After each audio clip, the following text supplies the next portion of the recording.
Promjena nacionalnog identiteta za dobivanje mandata nije novost u Bosni i Hercegovini. Naime, Centralna izborna komisija razmatrala je slučajeve Nine Bukejlović i Gorana Opsanice koji su naglo promijenili nacionalni identitet. Bukejlovićevo je mandat oduzet jer, kažu iz CIK-a, promjena nacionalnog identiteta u istom izbornom ciklusu nije dozvoljena, navodeći da se na prošlim izborima izjasnila kao Srpkinja, a uoči ovih izbora kao Bošnjakinja. Igor na Facebooku kaže, eto, ako niste znali, nacionalnost je proizvoljna stvar i može se mijenjati svake 4 godine u zavisnosti od toga kako vjetar zaduva.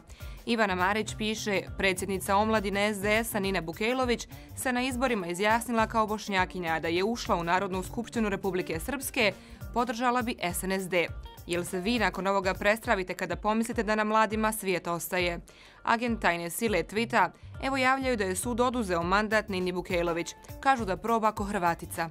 A Darko dodaje, zamisli šta bi joj tek radili da nam Nina kaže kojim jezikom govori, aludirajući na to da je Skupština Republike Srpske odbila prijedlog za uvođenje naziva bosanski jezik u tom entitetu. Dani piše, nadam se da će u budućnosti biti što više ovakvih slučajeva.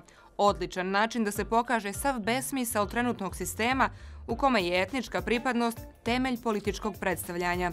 Adis Nadarević piše, razmatrajući slučaj HDZ-ovca i Hrvata Gorana Opsanice, koji se izjasnio kao Srbin, članovi CIK-a su nakon dugog vijećanja postigli konsenzus da dotični garant nije Bošnjak i dodaje, šta kaže CIK dokad ja moram biti Bošnjak i mogu li ostati Bošnjak i nakon toga, jer uopće nije loše koliko se ljudi žale, a i navikao sam.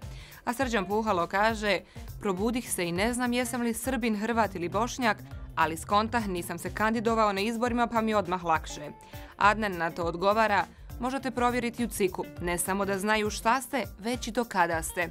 Aleksandar Trifunović piše, narod koji se pored najave da će PDV biti povećan, a samim tim i troškovi života, cijeli dan bavi time ko se izjasnio kao Srbin, a ko kao Bošnjak, je narod kakav bi svaka vlast poželjela zaimati, s tim da ova vlast takav narod i ima. A Dragan Bursać na Facebooku navodi, meni je toliko drago što se mlade nacionalističke političke nade tovare u druge nacionalne torove. Vidim Nina Bošnjakinja, neki Hrvat postao Srbin, Rom Bošnjak, Bošnjak Srbin, Srpkinja Hrvatica. Sve su kombinacije ispunili. Vidite kako njih lijepo zaboli briga za nacionalnost, a i što bi kada je to i onako zabava za siromašne. A kako vi ovo komentarišete? Toliko za sada i lijep pozdrav do iduće sedmice.